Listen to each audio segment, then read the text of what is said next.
The new year is here, and we already have a massive update and a Calm Day classic that you're not going to want to miss on the way. We are starting 2023 off with a bang, a new shiny, a new Pokemon, a new event. Gonna be good! And one of the best Community Day classic events ever.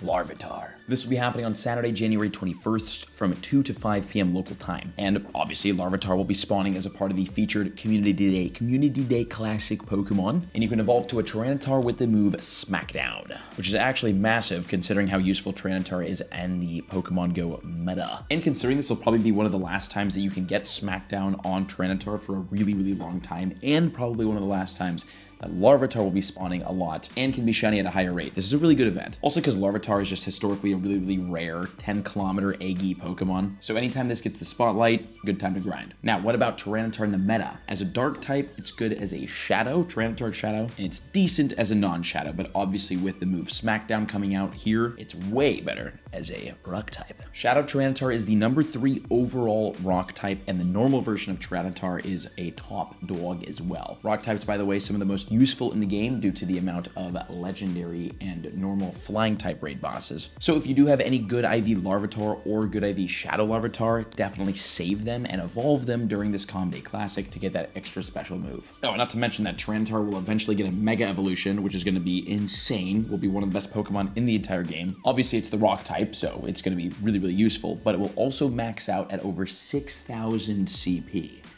Dear Lord. And that's not all for this event. We do have bonuses, and they include 3 times catch XP, 3-hour incense, 3-hour lure modules, and snapshot encounters.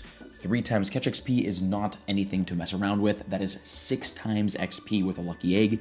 This event is going to be ridiculous if you need XP. Plus, this obviously gives you a boosted chance at a shiny Larvitar, which is going to be a really, really rare Pokemon moving forward after this event, so just good to grind. Now, let's talk about the first real event of 2023, the brand new Twinkling Fantasy event. I don't know if I like the name, but I really like the event. This is actually a fantastic event, and I'm happy this is a good event, just because we've had some really, really good and bad events throughout the last 2-3 years, so it's nice that we're kicking 2023 off with a good one. And it will be happening from Tuesday, January 10th at 8 o'clock a.m. till Monday, January 16th at 10 o'clock p.m. local time. The bonuses will be juicy, and they include 2 times XP for catching Pokemon with nice, great, or excellent throws. It's kind of been a while since we had an event that bonused accurate throws, and this event is all about that, because there will also be an increased chance of getting XL candies and regular candies during the whole event if you catch Pokemon with nice, great, or excellent throws. And these specific candy bonuses really only ever happen during like community days, which is like a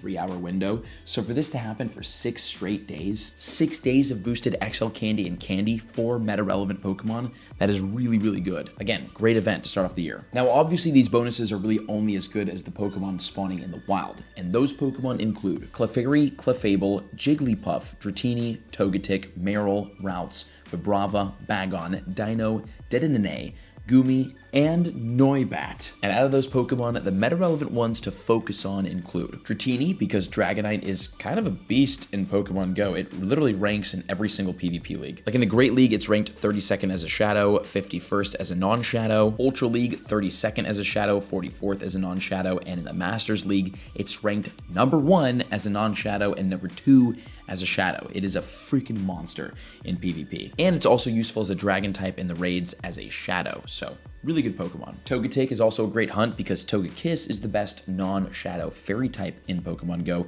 and it's also ranked 48th in the Masters League. Marill, because its evolution Azumarill, ranks 45th in the Great League. Routes' evolution Gardevoir is the 2nd best overall Fairy type underneath non-mega underneath Togekiss. Bagon, a great target, really, really cool spawn, just because it's a great shiny, really, really rare. And also the shadow version of Salamence is the number 1 non-mega, non-legendary dragon type in the game. Very, very useful. And there's another reason why you want to catch as many Bagon as possible. But you also want to catch Dino. And it kind of feels like this little guy has been a part of a lot of events recently, but don't let that fool you. It's a really, really rare Pokemon, a great shiny, and a very, very meta-relevant one. Its evolution Hydreigon is a freaking monster. It's currently the number 1 non-mega dark type in the entire game and ranked 39th in the Masters League. It's got some play. Oh, and did I mention, for the first time ever, Dedenne can be shiny. For whatever reason, this Pokemon seems to always be the daily spawn ton, and now it can finally shine, so it makes it that much more fun to catch. So I'm down. Brand new shiny during this event. Oh, and also spawning in the wild, yes, we mentioned it,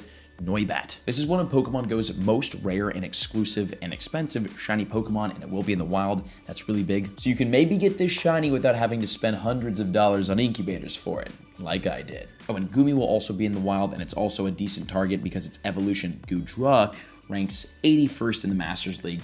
It's just more of a rare Pokemon than anything. And that is not the only exciting part of the event. Not even close, actually. There's a brand new Mega coming out, which was going to be a sick release in-game, Mega Salamence. Yes, finally Mega Salamence is dropping, and it could maybe coincide with a future possible release of the Paradox form, the Generation 9 form, which just recently came out. But in Pokemon GO, Mega Salamence will be a dual flying and dragon type with a max CP of 5,688, which is slightly higher than Mega Latios. So this could, Mega Salamence, this could become Pokemon GO's best dragon type. I think. It'll definitely be the coolest. And again, this does have a Paradox form in Generation 9, which we could see released as a part of a future Generation 90 update.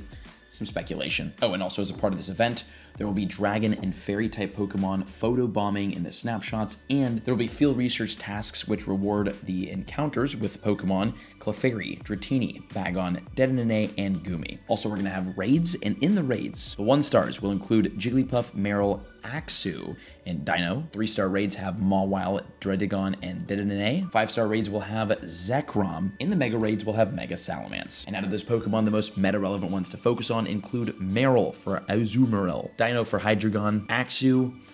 Obviously, it's a super duper rare shiny. It's a very premium shiny. We're most likely getting an Axew Calm Day this year. And its evolution Hydreigon is just, I'm sorry, not Hydreigon. Its evolution Haxorus is not that useful in the meta. So rare Pokemon, maybe not worth breaking the bank on. Dedenne is a good target because it's a new shiny, but it's not really useful, so, you know, grind that if you like. And Zekrom is a freaking monster. It's currently the #1 non-mega, non-shadow electric type in the entire game and ranks 15th overall in the Masters League. It's got a lot of play.